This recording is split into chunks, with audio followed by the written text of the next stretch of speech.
We are back for part 2 with the happiness hussy, Christy Holt. If you didn't listen to last week's episode, I encourage you to stop this one and go back to episode 39. This week, we dive into how to unlearn lifelong behaviors and people-pleasing, why it's so important to be able to speak up and express what your needs are so that you can improve the relationships with those that you love, that are around you, and even with yourself.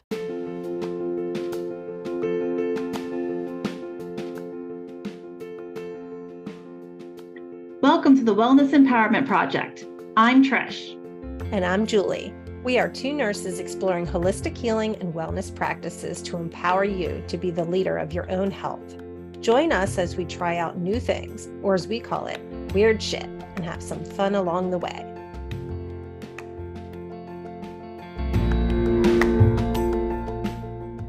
Welcome back to part 2 on the Wellness Empowerment Project. We are here again this week with Christy Holt. She is our happiness hussy, and we are going to jump right back into talking about unlearning certain behaviors to help find your happiness. Let's dive in. To me, I see this as a process of unlearning because oftentimes we're operating in a world where we're not expressing our needs. We are actually trying to conform ourselves to what we think is going to be probably the least burden and hassle to the people around us, oftentimes, especially as women with this good girl conditioning and this tendency to people please. We don't want to be too much. We want to be good enough, but not too much. And it's like this very hairy, fine balance where somehow we simultaneously feel like a failure on both ends of that spectrum. It's a bit of stripping away what really isn't working for me. What are the expectations that I'm allowing other people to place on me? And even worse, what am I shooting on myself that I could actually let go of? Because as a business owner, this is one thing I really started to notice is that oftentimes when I'm feeling overwhelmed, it's because I'm shooting on myself. I'm the boss in my situation. And yet here I am saying, oh, I really should get this done. And this, who's saying this? Oh, it's me. And so oftentimes if we actually take a look at what those thoughts are that are going through our head, if we can start to just observe them from the more neutral standpoint, hey, these thoughts are floating by. I'll tell you what, they're not all you. They're not. Most of them are not. Most of them are coming from the external world or conditioning from the past. Most of those thoughts are not you. The way to identify the ones that are you is I'm going to try and make this as simple as I can. The ones that are driven by fear are not you. If it's worry, if it's anxiety, if it's fear, if it's doubt, it's not you. If it's truly coming from you, and this is part of this unlearning, it will come from a place of love because that is who you are. That is your true nature. That is your intended state of being. If you can start to observe the thoughts and the emotions without all of the stories, which is where we get into that fear piece, if we can just allow it to be like, oh, hey, I'm feeling this kind of way. I don't have to make it mean anything. We don't need to actually create understanding about it. We can actually just let ourselves sit with it and be with it. And I promise you, it will pass so much more quickly if you can get in the practice of doing that. Meditation is a tool that I use to help me to really be able to sit with those thoughts. And I'll tell you what, I've been meditating consistently every single day for 3 years. I still have many sessions where my mind is busy. This is not an expectation that you are going to shut your brain off. It's not an expectation that you're going to sit perfectly still for hours and be all perfectly zen. That's not the intention. The intention behind meditation is just to start creating space for yourself so that you can create opportunities to observe your thoughts, to recognize that you are not your thoughts, you are not your emotions, they don't define you, that you are actually the observer of them, which actually sets you free from a lot of the nonsense. Because oftentimes it's, like I say, it's those thoughts. They're like building this big story, they're building this expectation, you're shooting on yourself through your thoughts. Those thoughts can be really mean based on the experiences that you've taken in from your world around you, especially the first 6, 7 years of your life. If there were critical people in your life, your negative thoughts are probably a subconscious reflection of those experiences. When you start to see them with this new awareness and this slight bit of distance, you are in a new position. That position can feel really scary because I know people be like, "Oh my gosh, I'm seeing what's going on. I don't know how to deal with this. It's very overwhelming. And now I'm seeing this whole process." It's a beautiful thing because although, of course, it's new, it's going to be uncomfortable to start seeing yourself from this new perspective. But it's actually a gift because now you see what you didn't see previously. When you don't know what you don't know, it's really difficult to shift and change things. But now you start to see, oh shit, this pattern keeps coming up. Oh, this pattern again. Oh my gosh, what's with this pattern? It friggin' keeps coming up again. And maybe you can start beating yourself up about it pretty easily. But just remind yourself if that ever happens to you that it's actually a gift because you're never seeing things from the same perspective. Even if it's a similar pattern, you're always now at a slightly higher level of awareness around that pattern, which empowers you to do something different about it. You're just learning, you're gathering that information, and hopefully you're unlearning the things that don't work for you so that you can start operating from this place of slightly more confident, slightly better understanding of who you are and what you want to create in your life, and just showing up more and more as that authentic version of you. Masks off, just choosing the things that truly light your soul on fire. Yes, I know doing the dishes probably isn't light anybody's soul on fire. Some things do need to just be done. But if you can start to approach life with this mode, this slightly more mindful, you can start to shift your perspectives on these things. I get to do the dishes. And why do I get to do the dishes? Because I have this amazing family and we have food on the table to eat. And there's so much to be grateful for. And I know that's not always the first line of thought. For most of us, our brains aren't wired that way, but we can rewire them that way. We can start building more gratitude in, we can start seeing the bigger picture, and we can start choosing to take action that really feels correct for us and really feels in alignment, feels really good. It's funny that you talk about the dishes because I just had one of these moments this week, and it was about the dishes. I had been traveling earlier in the week. My husband, our 3 boys have been home. It's been a crazy week. It's been a crazy week for all of us, actually. And the kitchen was a mess. Yeah, That's what happens when you cook at home it and when is. you have hungry teenagers. And oh, by the way, guilty too. I like to eat. So does my husband. And it's like you turn around and there's this huge mess. I could feel that coming. Like, I can't cook in here. And then realize I'm building this whole story in Yeah. my head. And this is the mundane things I think that can happen in a Mhm. relationship where you're not expressing what your needs are. Yeah. All week long, everybody, including myself over the last few days, have been okay with this mess. Now, all of a sudden, I'm not okay. Tipping point. Guess where the boys are? They're still in the other place. They are still okay with it. Classic boys, but yes, absolutely testify because I got 5 men in this house too, and they don't see it the same way I do either. Okay, I have a choice here. I can rev myself up like Yeah. nobody's business. I can create this whole story about how the lone female in the house, besides my lovely dog, is responsible for cleaning up after everybody. Who said that? I said that. Like, Yep. none of my boys said that. Now, any of them volunteering to come over and wash some dishes and put stuff away? No, but Oh, no. it really has to do with the fact that they just wanna play Fortnite or whatever game it is they're playing right now, or doing homework or whatever it may be, and now I have this situation is not okay with me, and I would like some help. And recognizing that, you know what Yeah. I really need? I just want some help because now it's not okay with me, and I don't wanna do it by myself, and Yeah. that was the moment where I was like, "This is different." And how many people out there have smashed those dishes around, washing them as loud as fucking possible to make sure Oh, everyone in the house knows that I do not want to be washing these dishes, but I am washing all of these dishes for you with none of your help. 2 hands up, I have definitely done that before or cleaned really loudly, right? Just to make a point. But that's really coming out of that people pleasing trauma because we're stepping into that good girl role and we're thinking, I have to do this. Instead of expressing a need or a desire for some help.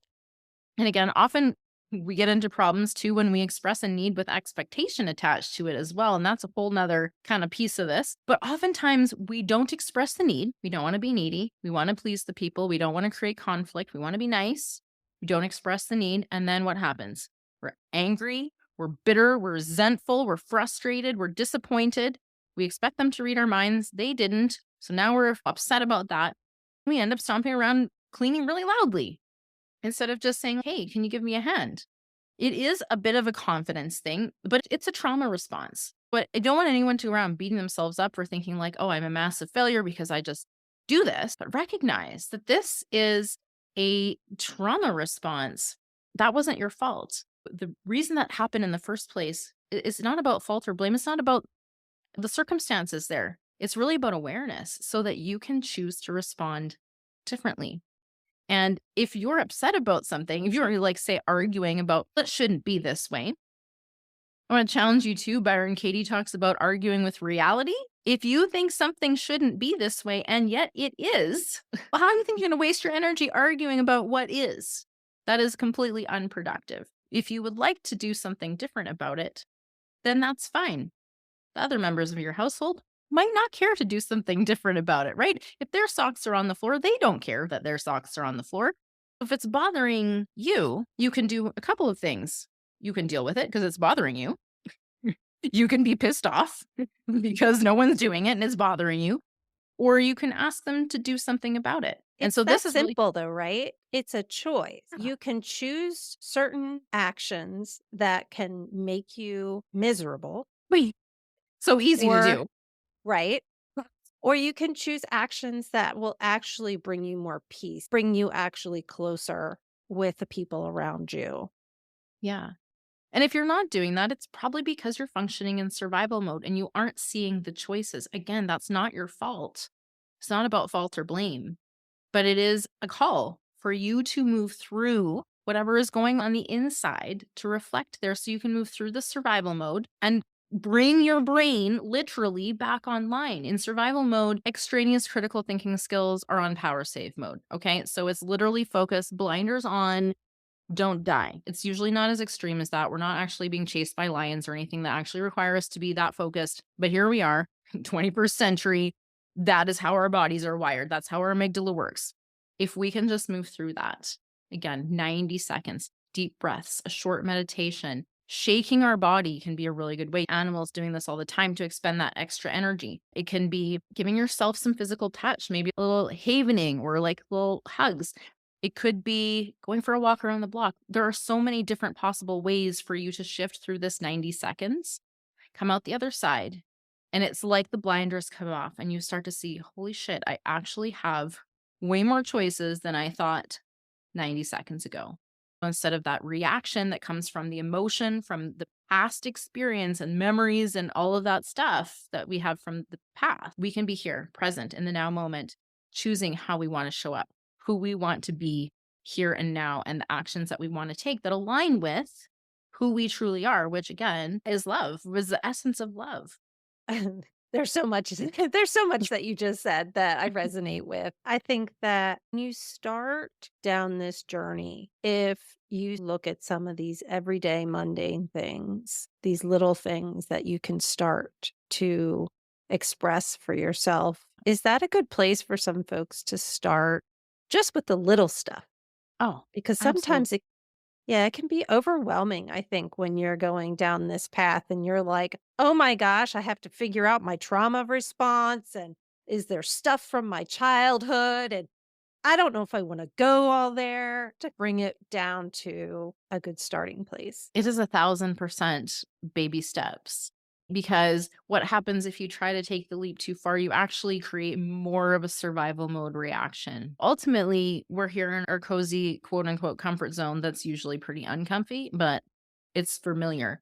And so, in order to start going beyond that, we need to start towing the line. We need to start being a little uncomfortable, getting comfortable with that bit of discomfort so that we can start to expand our comfort zone. So we can start to expand our range. Because if we want to be able to, at some point, experience the full depth and breadth of the human experience, we need to be able to create space to hold all of it, the good and the bad, the happy and the sad, the grief and the joy, all of it simultaneously. And that's the beautiful thing. I like to say that this human adventure is a messy, fucking beautiful adventure because it's all of the things. It can feel messy, but it's beautiful at the same time because we are so complex and we can feel such seemingly contradictory or paradoxical things and create seemingly paradoxical experiences for ourselves. And that's what makes us human, to be able to have these incredibly complex experiences. Ultimately, the relationships that we have with ourselves is the foundation for everything else. I work with people on relationships, and they often are coming to me in the state where I was before, where like, hey, my partner's not doing this or that. Or maybe it's just like the spark isn't quite there like it used to be. The truth is, you're not going to change that other person. This is a running theme on my podcast because I talk about relationships. I talk about busting some of the myths that we have picked up over the years about relationships and how it's supposed to look and what it should be like, instead of focusing on the external things. The most powerful place that we can put our focus is on our inner world, because as within, so without. The more that we can feel good in our bodies, the more that we can get confident in asking for what we want, one small thing at a time. This is how we start to express boundaries. And often we don't express our boundaries because we're unclear on maybe what they are. And it's okay if you don't know until someone has crossed it. That, oh, now I've learned that was definitely a boundary and it's been crossed. Now I need to do something about it. It's not about taking these big leaps. It's just about being present in the moment. What is right before you in this moment for you to look at? We can often distract ourselves trying to figure out all of the steps A to Z that we have to do to get to that end goal of whatever we're after. I have found that I have really shifted away from moving towards goals, because in general, goals are outcome based and those are usually somewhere further down the line. And instead, the more that I have shifted my focus to setting intentions, how I am going to be, how I'm going to act, the experiences that I want to create, all here and now in this present moment, the more I focus on my intention, the more likely I am going to be at sticking to that path and being able to navigate it. Because we can plan it from A to Z, get stuck in analysis paralysis, not take one single step. Or if you're like me, plan the whole damn thing, take 2 steps and realize the rest of the plan is moot now because something has shifted because of the first couple of steps. We often think we need all this clarity before we start moving, is what you're alluding to. Oh, there's all these things that I need to figure out. I need to know what order I need to do this and all these things. And we can, well, clarity comes when you start taking action. And we can only take action one step at a time. It always comes back to this: what's the most important? What's the most loving and nurturing thing that I can do for myself in this now moment? Then go and do that. And then see what the next moment brings. If you're staying in tune with what feels right and correct for you as often as you can, you will start to see that path emerge and you won't even have to really do anything to bring it forward. You'll just see it unfold in front of you like magic. Thank you so much, Christy. Everything you just said encompasses so much of the work that we do here at the Wellness Empowerment Project. What are some ways that folks can connect with you and work with you? Yeah, obviously, I would love to invite you to check out my podcast, Create Your Happy. This current season 3 is all about relationships. Again, it's going to be packed with practical action steps that you can take to start focusing on the things that you can change. That's you immediately. Mhm. So, that is a great place to start. I also do most of my social media stuff on Facebook. So, do feel free to send me a message. Let me know where you came from so that I definitely will accept your request. And as well, my website, coachchristyholt.com. I have some really fun freebies there if you want to check out. I have 5-minute sweary AF quickie meditations that are for people who are not good at meditating, but need to have a little bit more peace and love and joy in their day. So I have that freebie there. I have a freebie for people pleasers as well, an ebook and a masterclass. I have online courses and one-to-one mentorship, all in the arena of creating healthy, happy relationship, because that's the mission I'm on, to spread happiness and to help people create those loving relationships that they desire and deserve. Thanks, Christy. Yeah.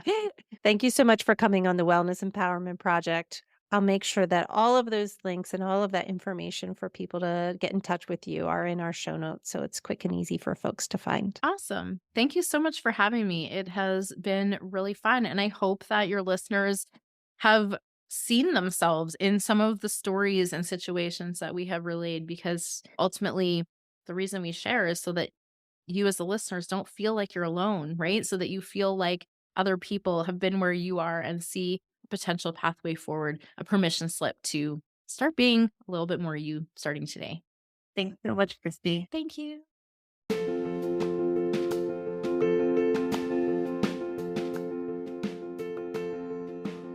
Thanks for joining. If you enjoyed this episode, please follow, subscribe, and share with a friend. Want to learn more about a specific topic? Drop us a line on our website and we can explore it deeper with you.